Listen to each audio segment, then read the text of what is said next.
Darkness covered the funeral as those black clouds rained onto black umbrellas. Most of the policemen were gathered to put Sergeant Ventura into the ground. Detective Winters turned from the man's family, police, and, with a scowling cigarette, he headed back towards his car. "Did it go well?" I asked him from where I had waited in the back seat. I told him exactly what happened," he asked me after a moment of silent conversation. The rain was making a soothing noise on the roof and windshield, repetitive, insistent, and natural. I listened to that instead of the rest of his monologue about filling out a report and then talking about the report to his superiors, and now telling me the whole story. I looked out the window as he went on, and watched the various policemen and their wives filing away. I noticed only half of them had wives, and only one had a male partner. I wasn't sure if he was to be referred to as a wife. Can't be a spouse in this state. And for all that they just made me write that I had accidentally shot the corpse-shaped booby trap that killed Sergeant Ventura. "You finished?" I asked while he stopped to catch his breath. "Yes, thank you. I feel better," he claimed. He started his car, and we drove back to the hotel. "You just gonna stay here with me?" I asked him as I headed past the beds for the bathroom. I intended to have a shower, thinking, I admit I don't get them very often, living outdoors. "I wouldn't dream of leaving you. You are the love of my life. I can't sleep when you aren't in that bed over there in the same room as me. Meals just don't taste as good without you." Detective Winters had an odd tone of voice as he said all that. I decided to just leave it alone. While I was showering, I realized I was afraid of him. I was harmless compared to him, and I could kill someone to protect something I couldn't even explain. What would he do if I tried to escape? I decided it was best to accept this path. I wanted to make recompense for taking a life. It meant something to me, even if I avoided earthly justice. I trimmed my beard and tied my hair back with my bandana. I looked like a human being. I finally put on the clothes Detective Winters had bought for me at the thrift store. I looked like a decent person. Corey tilted his head at me. "Looks like you could find a mate." Corey complimented me. "Think so?" I asked, blushing. "Amen." Corey squawked supreme affirmation. I presented myself to Detective Winters. "Thank you," he muttered, with a cigarette towering ash atop a filter on his mouth, as he lay on his back with a towel over his eyes. He was thanking me for cleaning up. I too got some rest. It seemed like all we did was sit at the police station and fill out paperwork. I had started pacing and found I was not allowed out of his sight. Being confined was strangely exhausting. I laid there and started to fall asleep. It was strange sleeping indoors again. It had taken me so many nights in that bed to get used to it. My dreams were of distant times and places. Sometimes I saw Curl and primitive humans in my dreams. Those were strange nights. The hotel window was open, and the sounds of people softly shuffling by, or arguing in the distance, or watching an infomercial all night on full volume drifted in with the cool breeze. The world was outside, and I had learned to sleep in a new place. A strange kind of sleep. The phone rang, and I awoke and sat up. Corey was watching me in the darkness. He asked, What is that? "It's Detective Winters' phone," I told him. After it stopped ringing, he woke up and got it and called back. He was lying there half asleep. "You called?" He sounded quiet and spoke slowly. "I was asleep. I saw that you just called. I want to talk to you. Are you okay? I miss you. Hello?" Someone might be talking to him. He was listening, there in the darkness. Then he looked at the phone, acknowledging that the call was ended. He gently set the phone down and rolled back over. I could only presume he was trying to fall back asleep. Then the phone rang again, and he answered it. It asked in a voice I only heard him use there at night. "Please tell me what it is. I want to hear it." And there was a pause as he waited for a response. But it was his boss instead, and after chuckling, he told Detective Winters that he was needed at the scene of a murder. I could hear it. "Let's go." He looked over and saw I was awake. We dressed and went to the car. The cool night air greeted us, and Corey outstretched his wings, loving the breeze. We got out of the car at those last moments of night, at a hiking trail that led up Grandfather Hill. After crossing Sunberry Creek, I've tasted the legendary sunberries. They aren't meant for human consumption. I wouldn't recommend them. Forensics had a van near the head of the trail. The body was about to get removed. They had waited for Detective Winters. "There is the trail they made to get to her." Detective Winters had his last cigarette and lit it with his Little Red Riding Hood and wolf eyes lighter.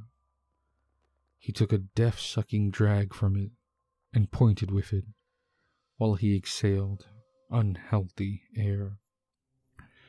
"I want us to go the long way. I want to know the rest of her story." I stood quietly and shivered.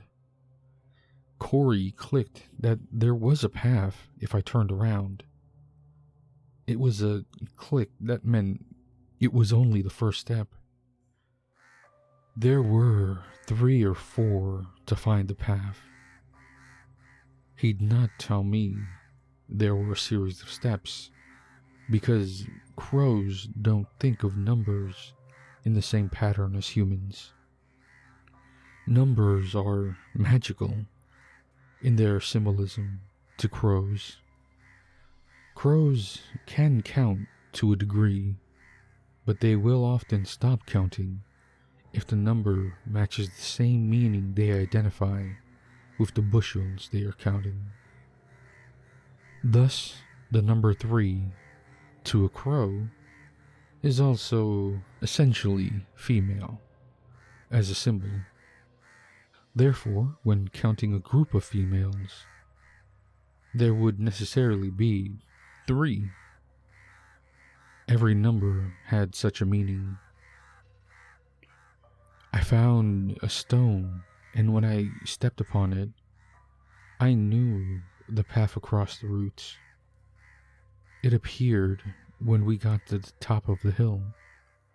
It led down to where the creek was. I stopped to get Detective Winters and heard him behind me. "I am following." His voice sounded like he had his eyes on me and couldn't really see the path. Corey kept urging my steps and then told me, This is where it first found her. Corey hopped down and pointed with his beak. I think it is like a man. See its funny footsteps? "What happened?" I asked. How should I know, my lord? You always task me so. Corey flitted up to my shoulder and trembled and whispered into my ear. It killed her, I am guessing. What do you think? I listened then. I had heard the forest once before. I knew this place. It could whisper in that same tone. For just a moment, it was almost a glimmer of a feeling. A childish emotion. A very crude and simple feeling. Like just one note of a song. I glanced up and smiled. "Corey," I said softly, smiling. He drilled a long series of clicks. That was his most hilarious laugh. My lord? Corey wanted to hear what I was thinking. "It is like Beauty and the Beast. This footprint, that is like a man. It is a man that is like a beast. He wanted her, loved her, followed her. Killed her," Corey added. "That wasn't the plan. See how carefully it hid?" I pointed where the shafts of sunlight lit each footprint perfectly. Such a thing could not step out of the bounds that were set for it by nature. Each of its movements in the forest was perfectly synchronized, until something on its trail changed. Its movement pattern changed. It was following her, although still very careful as it went. What godless beast saw this woman and looked so intently? Corey sounded interested. I could not guess while I studied its saddest footsteps. "This is where it retreated." I pointed to the path of its egress from the kill site. The sunlight danced through the trees as though the light were floating through the forest. In those strange shadows, I could imagine the rest. Hunched and breathing in the moonlight, it had watched her approach. She had seen its eyes, and perhaps she had screamed, fled, panicked. On instinct, the beast had forgotten its fascination and attacked. Her fragile body stood no chance, and it left her there and fled this direction. I was walking its path. I'm going to get dogs out here. Wait. Detective Winters called after me. He sensed the terrible danger and wasn't driven to it as I was. Must go, now! Corey was insisting. My crow was also afraid. I want to see for myself. I also insisted. I was afraid too, but the quality of my fear was merely a sail to the fears lurking upon my path. I could not turn back and face those darker gazes. They could see into my soul and ignore me, consigning me to the void. The full moon still stood overhead and shone down in the lightning sky. In the eerie green light of the forest, I found a clearing. I had followed the trail, losing the policeman and the detective. They would eventually find me. The clearing was ringed by mustard-colored toadstools all around its edge. A man lay in the bloody pelt of a wolf as it peeled from his body. His claws held the earth and were caked in gore. Now I only felt the terror of my action. I had ignored my fear for fear of being ignored by my own lucky stars. Now I was terrified of the thing before me, the deadly and unnatural visage of it. The beast was breathing a painful mist onto my hand. He was a little more man than creature. As his stillness grew, from moment to moment, he looked up at me. No, we see you. Corey spoke in his most sincere and clearest English. Why have you come to see this? The man wolf asked in a voice broken by remorse, tired by rage, shamed by murder, and driven to isolation.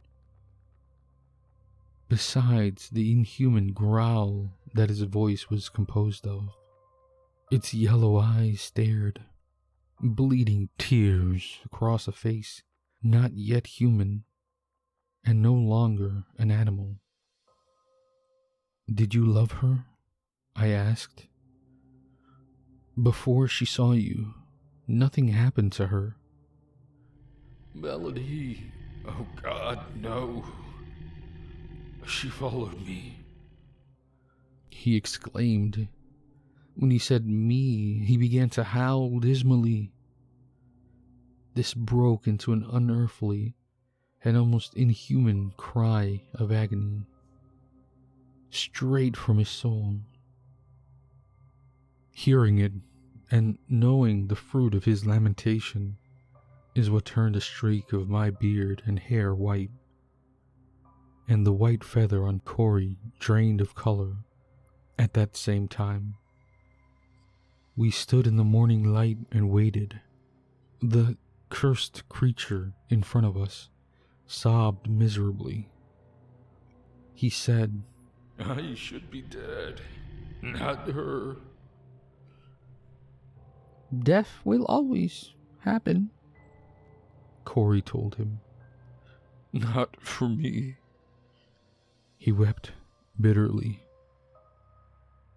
He understood you, I noticed. Indeed, I think it shows he is not so bad. You listen well enough to understand an animal. Corey spoke to me, and then to him.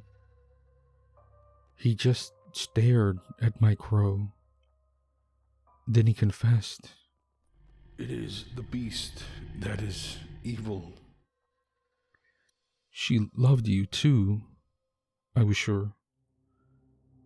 'Twas the beast that killed her for that love. She did love me. He told the truth, and the hot tears washed some of the blood off of his face. Dogs and policemen arrived. The moon was gone, and the sunlight was warming the forest. They trampled the toadstools and put the decomposing wolf's skin into evidence bags. They put the cursed one in handcuffs. An irony that the cuffs could only hold him while he was relatively harmless. Not when he was the beast, of course. I was sure of that, too, as I looked at a tree he had struck in his bestial fury, cutting into it like the wood of oak were soft. What will happen? I asked Detective Winters. You know as well as I do, He replied. crazy guy like that will get the best care of modern medicine. That's probably for the best, I surmised. Yeah? Detective Winters complimented me as he lit a smoke he had bummed off of someone. I believe you. You know I do. Thanks.